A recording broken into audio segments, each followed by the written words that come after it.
오늘 이제 디도서 오늘 마지막 시간이 되겠습니다. 3장 8절부터 15절까지 교독하도록 하겠습니다. 먼저 제가 읽도록 하겠습니다. 이 말이 미쁘도다.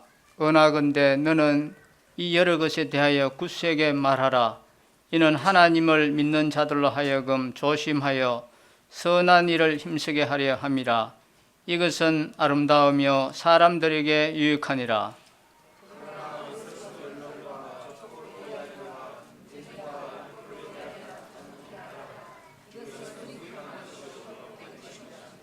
이단에 속한 사람을 한두 번 훈계한 후에 멀리하라.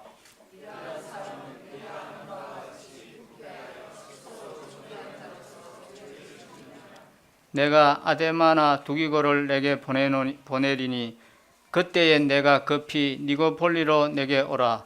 내가 거기서 겨울을 지내기로 작정하였노라.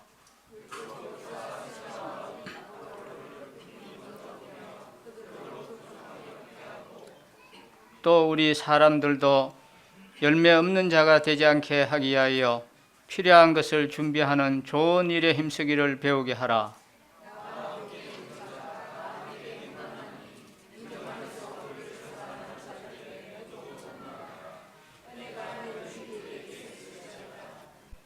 예,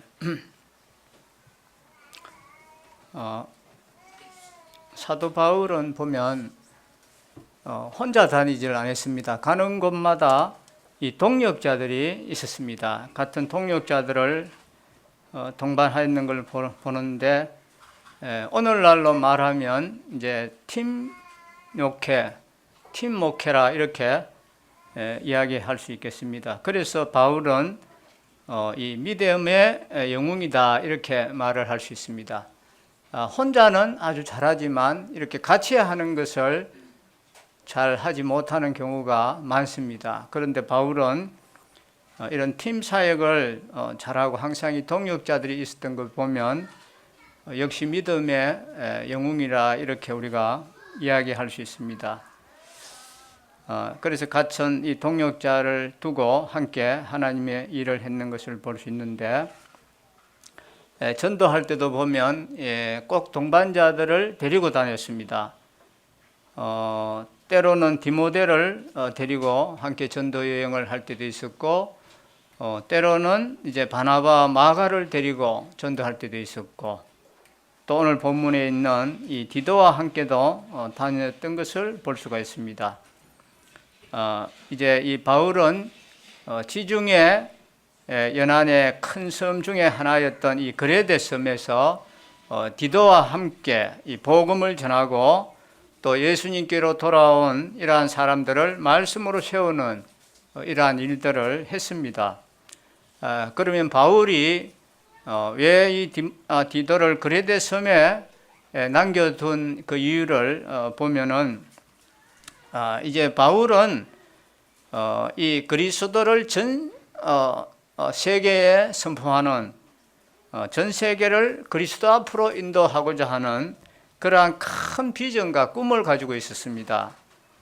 그러했기 때문에 이제 바울과 디도가 그리스도 섬에서 함께 동역을 하다가 바울은 이제 이러한 큰 꿈을 가지고 있었기 때문에 또 다른 데를 향해서 전도하러 가야 되었습니다. 그래서 이 디도를 그레데 섬에 남겨두었는데 이 그레데 섬에 남겨둔 그 두 가지 목적이 있습니다. 첫 번째는 이제 바울과 디도를 통해서 복음을 듣고 예수님을 믿게 된 그레데 사람들을 계속적으로 이제 양육하기 위해서 그렇게 했고 또 두 번째는 이제 이 단순히 개인의 신앙을 자라게 한다는 것에서 그치지 않고 이제 그레데 교회가 세워진 지가 얼마 안 된 어린 교회단 말입니다. 이 어린 교회를 좀 더 견고하게 세우기 위해서 이 일을 감당하도록 위해서 디도를 거기에 남겨두었습니다. 그래서 바울이 디도를 그레데 섬에 남겨둔 이 두 가지 목적을 통해서 우리 그리스도인들의 전 생애를 통해서 거둘 수 있는 가장 큰 두 가지 보람을 우리가 여기에서 발견할 수가 있습니다. 세상 살면서 누릴 수 있는 무엇보다도 소중한 보람 중에 하나는 내가 누군가에게 복음을 전해서 그 사람이 예수님을 믿고 계속해서 주님 안에서 자라가는 그러한 모습을 보는 것입니다. 제가 읽었던 그 책에 보니까 이 연세대 김형석 교수님이 이제 대학에 다닐 때 있었던 것을 잠깐 자기가 소개를 했습니다. 이제 크리스마스 날 아침이 되어서 이제 오늘은 크리스마스니까 성경을 읽고 또 마음의 준비도 하면서 하루를 맞이해야겠다 하는 그런 생각으로 이제 성경을 읽었는데, 그때 이제 요한복음 8장 31절 32절 그 말씀을 읽었습니다. 너희가 내 말에 거하면 참으로 내 제자가 되고 진리를 알지니 진리가 너희를 자유케 하리라 하는 이 말씀이 마음속에 꽉 박혔습니다. 이 말씀이 너무 좋아서 묵상하고 있는데, 그때 마침 이제 노크 소리가 나서 나가 보니까 하숙집 그 2층에 사는 이분보다 이제 2살 위인 서영이라는 분이 왔습니다. 그분이 이제 방에 들어오더니 이제 뭐야? 바이블이야? 하고 묻더니 이제 그것을 들추고 이제 읽기 시작했습니다. 이것을 읽으면서 또 읽고 또 읽더니 이건 누구 이야기야? 하고 또 물었습니다. 그래서 예수님 얘기라고 대답을 했고, 또 예수님이 정말 우리에게 진리와 자유를 주시는가 하고 물어서 또 이분이 많은 사람이 그렇게 깨닫고 나도 그렇게 믿는다 이렇게 이제 이야기를 했습니다. 참 자유가 어디 있을까 생각해 보면 예수님의 마음과 가르침을 믿고 따르는 이 놀라운 진리를 깨닫는 데 있다고 이렇게 대답을 했습니다. 그런 얘기를 이제 자신 있게 할 만큼 예수님이 훌륭해 하고 또 묻기에 그렇다고 대답하니까 그러면 왜 나보고 예수 믿으라고 이야기를 안 했느냐 이렇게 또 되물었습니다. 그래서 이분이 언젠가 서영도 문제가 있으면 믿게 될 것이기 때문에 그건 누가 뭐 권고한다고 되는 것이 아니고 언젠가 서영도 그런 진리를 받아들일 때가 있을 거다 그랬습니다. 그래서 이제 그러면 이제 오늘 저녁에 너는 뭐 할 것이냐 물었습니다. 그래서 오늘은 크리스마스고 해서 내가 11시에 이제 교회를 갈 것이다 하니까 그러면 나도 같이 가자. 나도 좀 같이 가자 했습니다. 그래서 그러면 그러자 그랬습니다. 그래서 이제 둘이 산책을 하고 이제 11시에 교회를 갔습니다. 교회를 갔는데 서영은 이제 세상에 태어나서 처음으로 그날에 이제 교회를 갔던 날이었습니다. 그리고 이제 예배를 다 드리고 교회를 나오는데 서영이 안 나와서 이제 쭉 이렇게 들여다 보니까 그 빈 예배당의 맨 앞자리에 혼자 앉아 있었습니다. 그래서 이제 서영이 생각해 보니까 이분이 생각해 보니까 서영이 오늘 참 뭔가 굉장히 충격을 받고 뭔가 마음에 정리할 것이 있는가 보다 싶어서 그냥 혼자 두고 이제 집에 왔습니다. 집에 와서 오후 늦게 이제 있는데 이제 서영이 돌아와서 이분 방에 들어왔습니다. 그러면서 하는 말이 나도 이제 믿기로 했다 이렇게 말했습니다. 그래서 이분이 그렇게 쉽게 믿을 수 있어서 라고 물었더니 목사님 설교나 다른 것 때문이 아니라 또 내가 읽은 책이나 그 어떤 누구에게서도 내가 너희에게 진리를 알게 해주어 진리가 너희를 자유케 해주리라 하는 이 약속을 자기는 책에서 본 일도 없고 들어본 일도 없는데 이 하나님 말씀을 보면서 이것이 있길래 너무나 이 사람은 충격적으로 받아지고 그래서 이제는 자기는 더 이상 방황하지 않고 이분을 믿고 따르기로 이제 내가 마음에 결정을 했다 그랬습니다. 그래서 이분은 그날에 이 그리스도를 마음에 영접하는 그런 놀라운 그 일이 있었다고 하는 그 이분의 그 간증을 잠깐 들어볼 수 있었습니다. 우리가 세상에서 많은 것을 성취하고 많은 것을 남긴다 해도 우리의 삶이 끝나는 그 순간에 무엇이 이 세상에서 남길 수 있는 가장 중요한 것이었다고 우리가 해고할 수 있겠습니까? 이런 질문을 우리가 한번 던져보겠습니다. 당신에게는 디도가 있습니까? 또 디모데가 있습니까? 정말 내 생애를 통해서 한두 사람이라도 신앙적으로 깊이 영향을 끼쳐서 그 사람이 복음을 믿고 또 잘 자라서 또 다른 사람에게도 그런 영향을 줄 수 있는 그런 사람들을 내가 한 명이라도 키워낸 적이 있는가 하는 이러한 질문을 한번 해봅니다. 디도서 전체를 통해서 이 바울은 디도로 하여금 복음을 전한 사람들을 계속해서 잘 돌봐 주도록 격려하고 있습니다. 그러나 그에 못지않게 또 그레데 섬에서 이제 예수님을 믿기 시작한 이 사람들이 이 어린 교회가 견고하게 세워지기를 원하는 이 바울의 그 애타는 그런 심정이 이 디도서 전체를 통해서 흐르고 있는 것을 우리가 볼 수가 있습니다. 한 사람을 예수 믿게 해서 신앙이 자랄 수 있게만 하면 되지 어느 교회에 꼭 그렇게 가서 교회 생활을 열심히 해야 되느냐 하는 이런 생각을 하는 사람도 간혹 있습니다. 이런 사람들이 바로 이 탈교회적, 무교회적인 사고방식을 가진 사람들인데, 그러나 바울은 그렇지 않다고 이야기했습니다. 사람들이 예수를 믿을 뿐만 아니라 그 사람이 교회 안에서 뿌리를 박으며 또 교회가 잘 세워지기를 원했습니다. 왜냐하면 바울은 이 교회가 다 문제는 다 있습니다. 이 세상에 완전한 교회는 없습니다. 다 문제가 있음에도 불구하고 여전히 하나님께서는 이 교회를 통해서 세계를 복음화시키는데 심장 역할을 담당하고 있다는 것입니다. 중국 그 내지 선교회를 세워서 중국 선교의 문을 이제 본격적으로 열었던 바로 허드슨 테일러. 이 허드슨 테일러의 생애를 보면 이제 크게 두 부분으로 나눌 수 있습니다. 이분이 처음에는 이분이 의사인데 이제 중국에 가서 의료 활동을 하면서 계속 이제 복음을 전했습니다. 그렇게 복음을 몇 년간 전하다가 다시 이제 영국으로 돌아와서 이제 또 있다가 다시 중국으로 들어가서 후반기 또 선교 사역도 했는데 그 차이점이 있습니다. 처음에 이분이 이제 중국에 가서 의료 활동을 하면서 전도할 때는 이제 영혼들을 꾸준히 이제 전도했습니다. 이제 그렇게만 하면은 모든 것이 다 이제 잘 되리라 생각을 했는데 나중에 곰곰이 생각해 보니까 뭔가 이거는 좀 체계적이지 못한 그러한 것을 이 사람이 이제 깨달았습니다.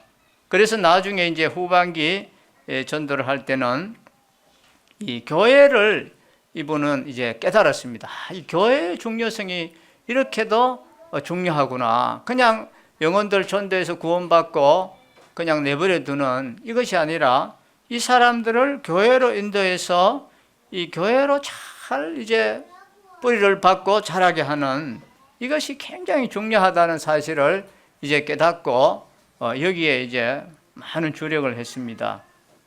그랬을 때 그가 이제 예전보다 더 크게 체계적으로 중국 내륙 선교가 활성화되고 하는 그러한 이제 그 간증을 했습니다.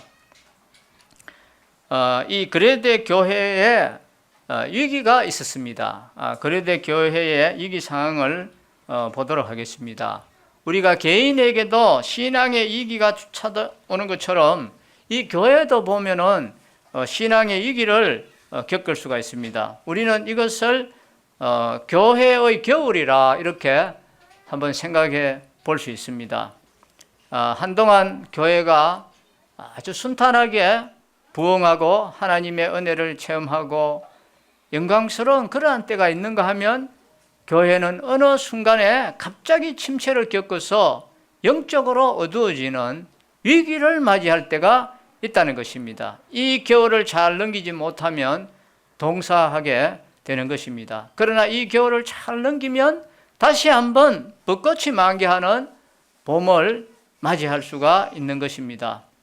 우리는 이 디도서의 이제 마지막 부분을 통해서 그레데 교회가 경험했던 겨울과 그 겨울의 은혜를 한번 살펴보고 바울이 어떻게 교회가 이 겨울을 극복해야 할지를 가르쳐 주고 있는지를 우리가 한번 주목해 봐야 되겠습니다. 우리 교회에도 닥칠 수 있는 겨울을 대비하는 이러한 지혜를 우리가 여기에서 배울 수가 있습니다. 그레데 교회의 이기는 한마디로 말하면 교회 내에 이 논쟁의 분위기가 조성되어 있었습니다. 그리고 이단의 침투였습니다. 좀 더 말을 하자면 외부에서 침투했다기보다는 교회 안에서 이단이 일어난 것 같습니다. 사실 밖에서 침투하는 것은 그렇게 어렵지가 않습니다. 잘 대비할 수 있습니다. 그런데 이제 교인 중에 어느 한 사람이 신앙이 갑자기 변질될 때, 그리고 그 잘못된 복음을 퍼뜨리기 시작할 때, 그때가 더 훨씬 이것은 심각한 문제가 되는 것입니다.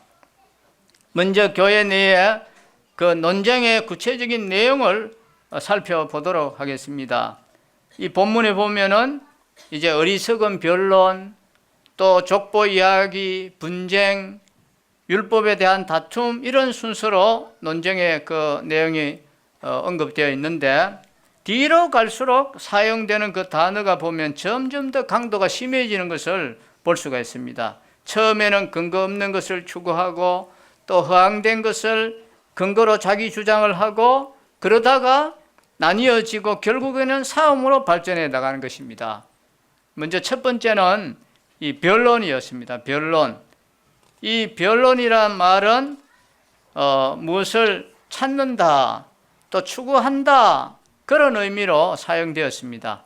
바울이 어리석은 변론이라고 말한 이유는 이 그레데 교회 사람들이 분명한 계시에 근거하지 않고, 즉 말씀에 근거하지 않은 채 무슨 진리를 추구하고 있었기 때문이었습니다. 말씀과 계시에 근거하지 않은 진리 추구를 바울은 어리석은 변론이다, 이렇게 말을 하고 있습니다. 그리고 이제 둘째는 족보 이야기입니다.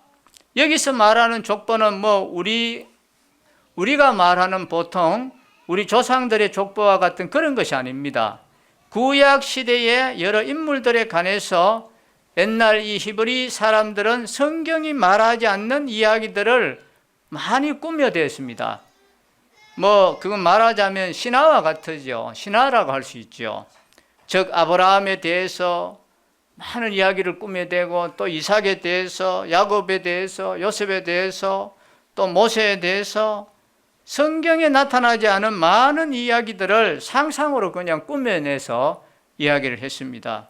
그리고 그것을 가지고 이제 파벌을 만들었습니다. 나는 아브라함에게 속한 사람이다. 또 나는 다니엘의 그 신앙의 전통을 이어받은 사람이다. 이런 식으로 이제 많은 파벌을 서로 이제 나누었습니다. 구약 성경에 나타난 인물들을 우상화시켜서 만들어낸 이런 이야기들을 가지고 자기 나름대로의 신앙적인 전통을 정당화하려고 하는 현상들이 초대교회에 존재했던 것입니다. 이것은 진리를 추구하는 것에서 벗어나서 허황된 이야기를 근거로 자기 주장을 하는 그런 모습으로 발전했습니다. 그리고 이제 셋째가 분쟁이었습니다. 이것은 이제 본격적으로 사람들이 서로 간에 이제 나누어지기 시작한 것을 말하는데, 어리석은 변론과 자기 정당화의 주장이 분쟁을 초래하는 것입니다. 그리고 네 번째, 율법에 대한 다툼입니다. 율법에 대해서는 두 가지 그 이단이 존재했습니다. 하나는 바울이 갈라디아서에서 이야기한 바로 율법주의입니다.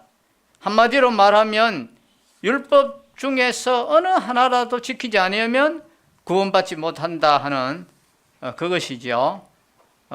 그것이 바로 율법주의인데, 그런데 또 이 율법주의와 정반대되는 이단이 또 있습니다. 그것은 무율법주의입니다. 무율법주의. 이것은 율법을 지켜서 구원받지 못하니까 율법과 계명은 아무런 우리와 상관이 없다. 그래서 우리는 아무렇게나 살아도 된다 하는 이 도덕적인 방탕을 정당화하려고 하는 태도, 이 사람들이 바로 무율법주의인데 이것도 이단입니다. 그래서 바울은 이 두 가지를 다 이단으로 정죄하고 있습니다. 율법주의나 무율법주의, 이것은 다 이단입니다. 그러면 율법에 대한 가장 복음적이고 성경적인 접근은 어떤 것입니까? 율법을 지켜도 구원받지 못한다면 그러면 어떻게 하여야 구원을 받습니까? 성경은 오직 믿음으로만 구원을 받는다 했습니다. 그러면 믿음으로 구원을 받은 사람들과 이 율법의 관계는 그러면 어떤 관계가 있습니까? 구원받았기 때문에 어떻게 해야 합니까? 우리는 율법을 지켜야 합니다. 어떤 율법의 행위로도 우리가 구원을 받을 수도 또 율법을 지킬 수도 없었고 또 우리는 이미 율법을 깨뜨렸던 자, 그러한 자로서 하나님의 정죄를 피할 수가 없었던 우리가 어떻게 우리가 구원을 받았습니까? 우리는 믿음으로 하나님의 은혜로 구원을 받았기 때문에 우리는 구원받은 자로서 하나님의 계명을 지키고자 하는 삶을 살아가는 것입니다. 우리 주님께서도 요한복음 8장 29절에 보시면 나를 보내신 이가 나와 함께 하시도다. 나는 항상 그가 기뻐하시는 일을 행함으로 나를 혼자 두지 아니하셨느니라, 이런 말씀을 했습니다. 그러므로 이 기독교는 율법주의도 무율법주의도 아닌 것입니다. 이러한 말씀을 보면서 이제 그리스도의 교회 안에 있었던 이기의 은인을 두 가지로 분석해 볼 수가 있습니다. 첫째로 이 성도들 간의 이 교제가 실패하고 있었습니다. 서로가 이제 허황된 이야기, 또 필요 없는 이야기, 이런 것으로 서로 간에 이제 분열을 일으키는 코이노니아의 이 실패가 있었습니다. 그리고 두 번째는 이 교리 면에서 실패하고 있었습니다. 우리가 정말로 믿어야 할 진정한 교리가 무엇인가 하는 이런 교리적인 교육에서 실패했습니다. 그러면 이제 이 바울은 그레데 교회 안에 찾아온 이러한 겨울을 어떻게 극복해야 한다고 가르치고 있는지, 이제 이 바울은 세 가지 해결 방안을 지금 제시하고 있습니다. 첫째로 무익한 논쟁을 피하고 서로의 유익을 위해서 나눌 수 있는 나눔의 공동체를 만들어야 한다는 것입니다. 8절과 9절을 읽어보면 특별히 대조적으로 등장하는 두 개의 단어가 있는데 그 8절 맨 마지막 부분에 한번 보십시다. 8절 맨 마지막 부분에 보면 사람들에게 유익하니라 이렇게 되어 있습니다. 사람들에게 유익하니라 이 말씀이 있고, 이제 9절 제일 또 마지막에도 보면은 어떤 말씀이 있는가 하면은 이것은 무익한 것이요 했습니다. 이것은 무익한 것이요 라는 말씀이 있습니다. 그래서 우리는 8절에서 바울이 말한 유익이라는 것에 집중해 봐야 됩니다. 무익한 것을 가지고 늘 거기에 매달리기 시작하면 교회는 분열이 생길 수 있습니다. 이 교제가 깨어질 그런 어려움을 겪게 될 수 있습니다. 그렇다면 무엇이 유익하다는 것입니까? 8절을 보십시다. 8절 이 말이 미쁘도다. 은하건대 너는 이 여러 것에 대하여 굳세게 말하라. 이는 하나님을 믿는 자들로 하여금 조심하여 선한 일을 힘쓰게 하려 함이라. 이것은 아름다우며 사람들에게 유익하니라 했습니다. 바울은 정말 유익한 것이란 사람들을 구원받게 해서 그들이 새로워져서 주님의 인격으로 닮아가도록 하는 것, 하나님의 후사가 될 만한 자격을 갖출 수 있도록 해주는 일이라고 이야기하고 있습니다. 영적인 바로 이 성화, 이것이야말로 우리 그리스도인들이 추구해야 할 가장 중요한 일인 것입니다. 제가 지난번에도 말씀을 드렸지만 성경 공부할 때 가장 나쁜 태도는 지식만을 얻고자 하는 것입니다. 단순히 지식만을 얻기 위해서 공부하는 것은 우리를 타락시킨다고 했습니다. 어제 팔공로 교회에서 이집트에 이브라임 형제님이 오셔서 선교 보고를 했는데 우리가 굉장한 도전을 받았습니다. 우리가 정말 너무나 안일하게 우리가 살고 있구나.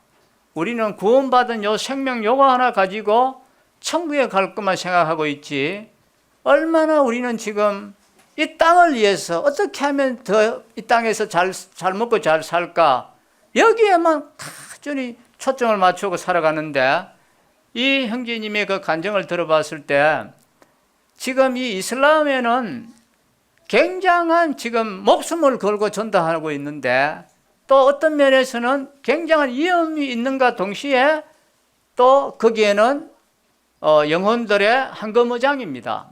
많은 영혼들이 지금 이슬람의 이 중동의 그 인구들이 어마어마하게 많은데 거기에 지금 구원의 역사가 있고 하는데, 우리 보고 그런 이야기를 했습니다. 왜 형제 자매님들은 그런 선교에 동참하지 않느냐, 이런 이제 충격을 줬는데, 그래서 이분들은 무슨 성경을 많이 박사학위를 만들어 가지고 그래서 일꾼을 보내는 것이 아니라 영혼들을 불러서 단순하게 복음을 전합니다. 거기는 이제 엠마오 그 교재를 많이 형제님은 쓰시던데, 그걸로 가지고 이제 스터디 공부를 해서 구원의 복음을 가르쳐서 이분이 구원받으면 또 계속 양육해서 어떤 분은 2년 돼 가지고 선교사로도 파송하고 일꾼으로도 나간다 이야기했습니다. 불러서 교제하고 구원받아서 양육시키고 보내고 하는데 우리는 안 나간다는 거예요.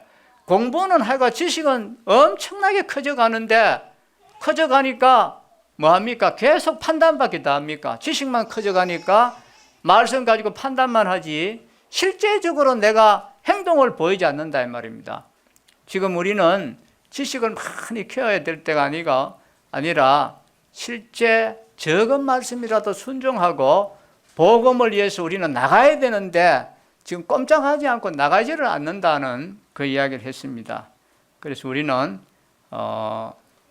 영혼들을 잘 사귀어서 친절을 베풀고 또 구원받으면 잘 양육해서 이 사람들이 또 일꾼이 되도록 나가도록 해주고 여기까지 하는 것이 우리의 책임이라 생각하고 있습니다.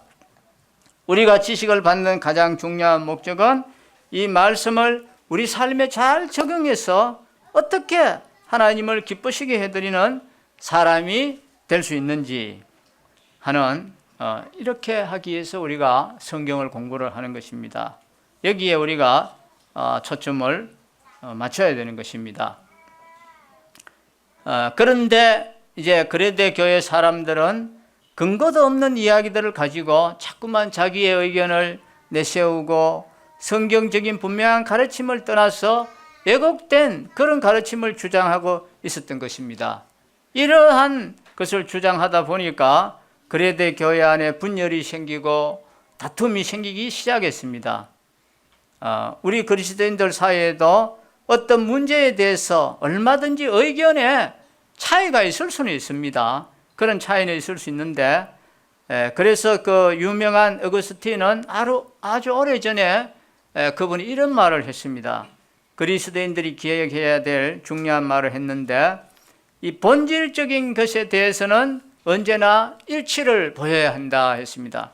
그러나 이 비본질적인 것에 대해서는 언제나 우리가 관용을 할 수 있는 그런 자세가 되어야 된다 했습니다. 그래서 가장 중요한 것은 사람이 어떻게 구원받느냐, 예수님은 누구시냐 하는 이런 문제, 이것은 신앙에서 절대적인 그런 문제가 되는 것입니다. 아주 본질적인 그런 문제가 됩니다. 이것은 타협할 수도 없고 또 바뀌어질 수도 없는 것입니다. 이걸 바꾸면 이단에 빠지게 되는 것입니다. 그러나 이제 본질적인 것이 아닌 비본질적인 것이 있습니다. 뭐 절대적이 않는 그런 이제 것에는 의견의 차이가 있을 수 있습니다. 왜냐하면은 이제 성경을 해석하는 데 있어서 약간의 차이가 있기 때문에 그렇습니다. 그러나 이 본질적인 것에 관해서는 언제나 우리가 일치해야 된다는 것입니다. 그리고 우리는 가장 중요한 것에 초점을 맞춰야 하는 것입니다. 나는 정말 구원의 확신을 가지고 있는가? 또 구원받음으로 내가 어떻게 변하고 있는가? 주님을 어떻게 닮아가고 있는가? 어떠한 사람이 되어야 할 것인가? 하나님이 기뻐하시는 일은 어떤 것인가?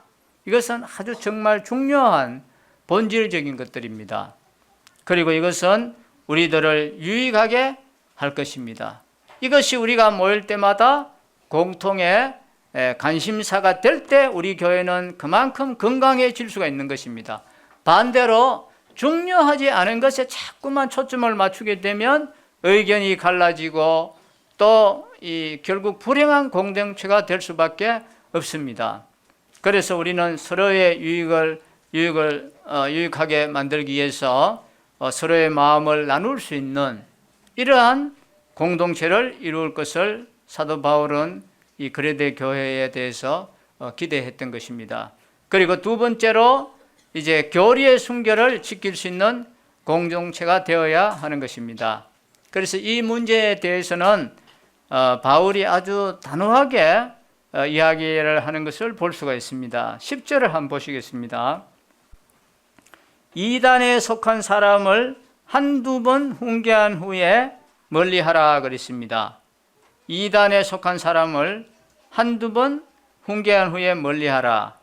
여기 보면 이단하고 토론하라는 말이 없습니다.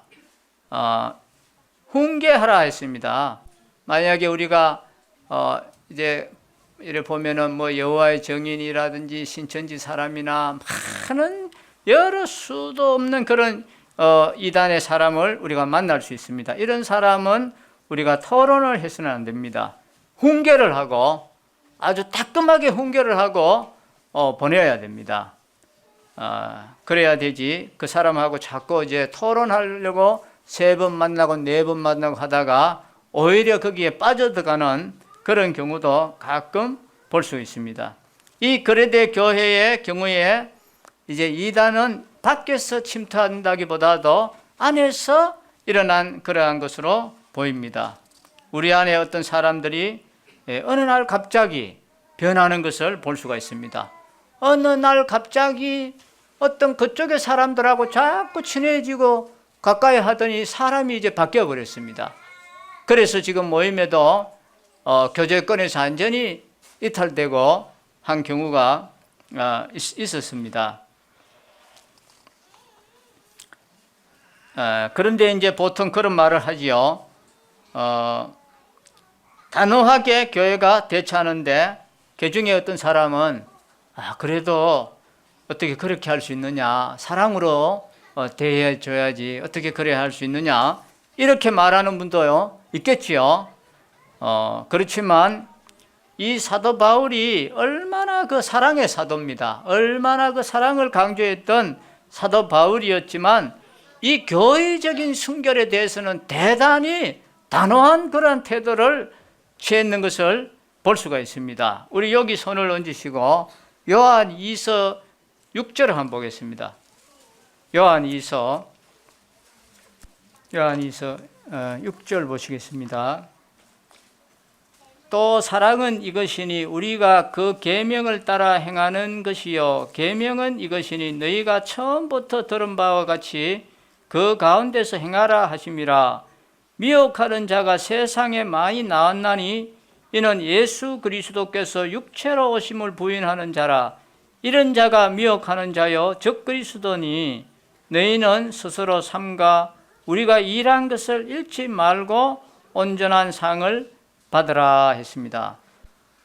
이 요한 1, 2, 3서는 그 당시에 영지주의라고 하는 이단을 경계하기 위해서 쓰여졌습니다. 결국 진정한 사랑이란 계명을 지키는 것입니다. 계명을 지키는 것. 참된 사랑은 우리로 하여금 하나님의 말씀에 순종하는 인간이 되도록 하는 것입니다. 진리에서 이탈한 사람과 복음의 진리를 희석시키는 사람들에게 사랑을 베푸는 것은 어떻게 하는 것입니까? 잘못된 것을 알면서도 우리 가운데 그를 포용하고 있는 것입니까? 아니면 그 사람을 진리를 향해서 복종시키는 것입니까? 만약 복종하려고 하지 않으면 어떻게 해야 합니까? 잘라내는 수밖에 없습니다. 그것은 교회 공동체의 순결을 지키기 위한 유일한 방편이기 때문에 그렇습니다. 잘못해서 이단의 영향을 받다 보면은 이 사람은 물론 구원받았으니까 구원을 잃어버리는 것은 아니겠지만 이 사람은 순결한 삶은 살지 못합니다. 그리고 나중에는 상을 잃어버리게 되는 것입니다. 그래서 바울은 아주 단호하게 경고를 다시 한번 하는 걸 볼 수 있는데, 이제 요한일서 9절을 한번 보십시다. 9절에 지나쳐 그리스도의 교훈 안에 거하지 아니하는 자는 다 하나님을 모시지 못하되 교훈 안에 거하는 그 사람은 아버지와 아들을 모시느니라. 누구든지 이 교훈을 가지지 않고 너희에게 나아가거든 그를 집에 들이지도 말고 인사도 하지 말라. 그에게 인사하는 자는 그 악한 일에 참여하는 자임이라 했습니다. 예. 그만큼 이제 사도 바울에게는 이 교리적인 이 순결, 이것이 아주 중요했다는 것을 알 수가 있습니다. 이단으로 이제 빠진 사람들을 사랑하는 방법에는 두 가지가 있습니다.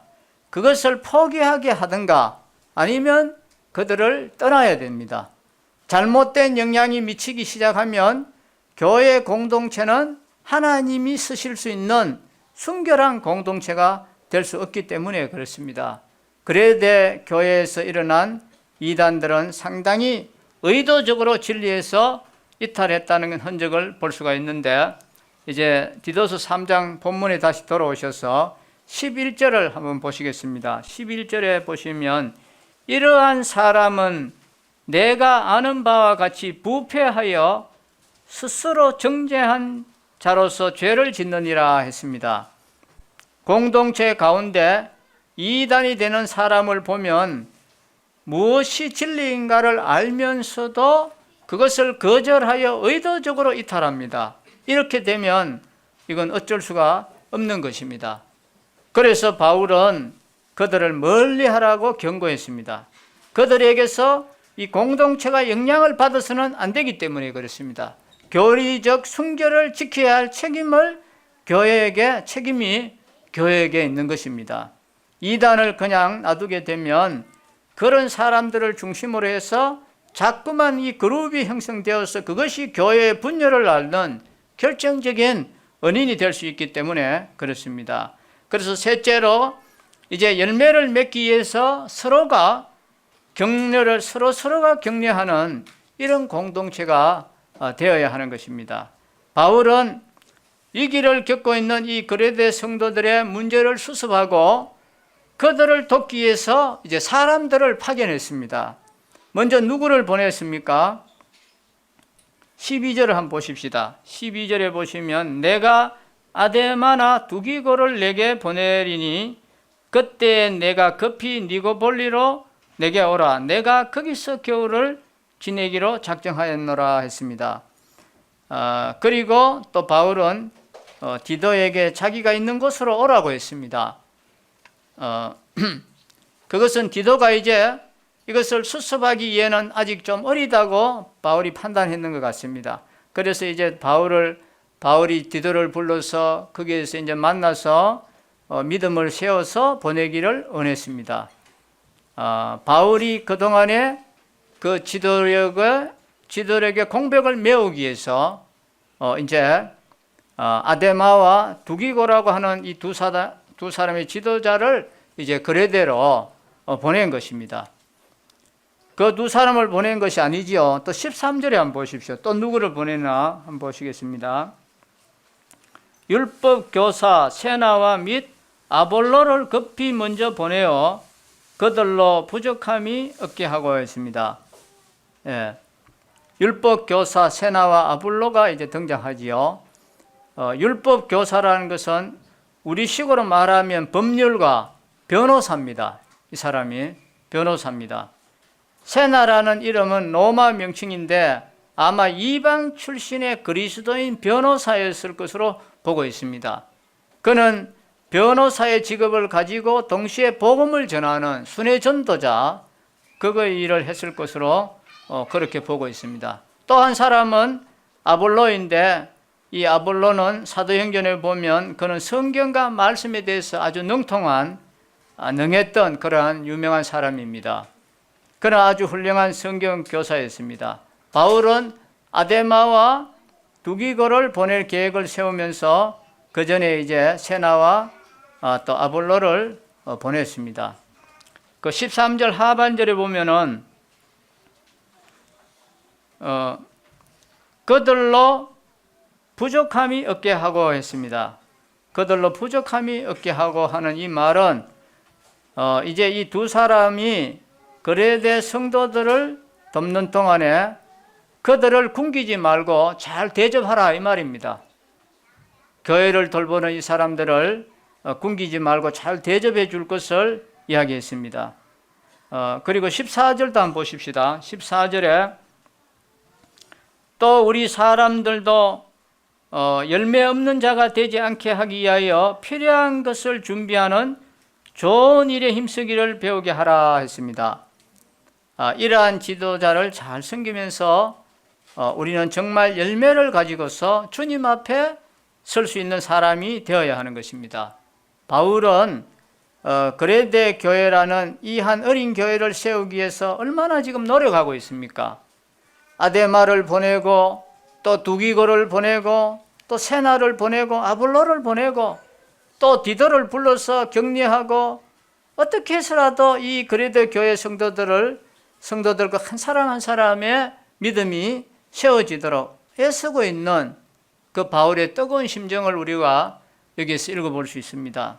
정말 우리가 하나님이 기뻐하시는 그러한 아름다운 공동체를 만들어가기 위해서 여기서 우리가 배울 수 있는 것이 무엇입니까?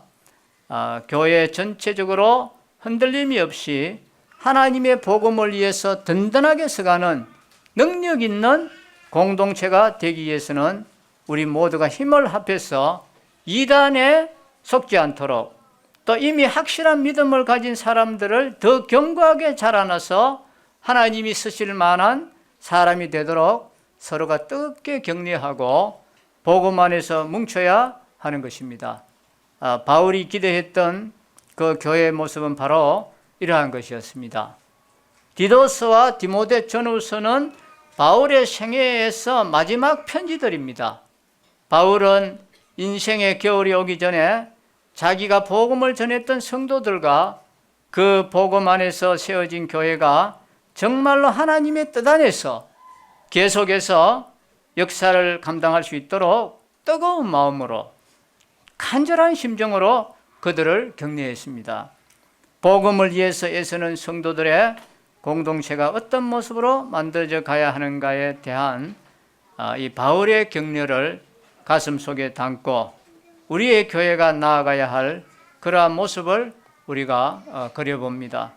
서로의 유익을 위한 나눔의 공동체, 또 교리적으로 순결한 공동체, 또 한 사람 한 사람의 믿음을 세워주기 위해서 계속 격려하는 뜨거운 사랑으로 뭉쳐진 그러한 공동체가 되었으면 합니다.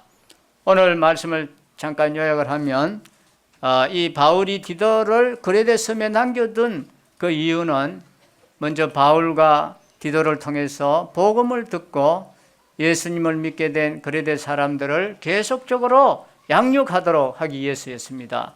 그리고 두 번째는 단순히 개인의 신앙을 자라게 한다는 것에서 그치지 않고 이제 막 세워진 이 어린 그레데 교회를 좀 더 견고하게 세우는 일을 감당하기 위해서였습니다. 또 그레데 교회에 위기 상황이 있었습니다. 변론과 족보 이야기, 분쟁과 율법에 대한 다툼이라는 것이 있었는데 그레데 교회 안에 있었던 이 위기의 은인이 바로 첫째로는 성도들 간의 교제가 실패하고 있었다고 했습니다. 그리고 또 이 교회 교리면에서 실패하고 있었습니다. 그래서 바울이 이제 세 가지 해결 방안을 제시했습니다. 무익한 논쟁을 피하고 서로의 유익을 위해서 나눌 수 있는 나눔의 공동체를 만들어야 한다 했습니다. 그리고 교리의 이 순결을 지킬 수 있는 공동체가 되어야 된다고 했습니다. 그리고 세 번째는 열매를 맺기 위해서 서로가 서로를 격려하는 공동체가 되어야 한다고 했습니다. 기도하겠습니다.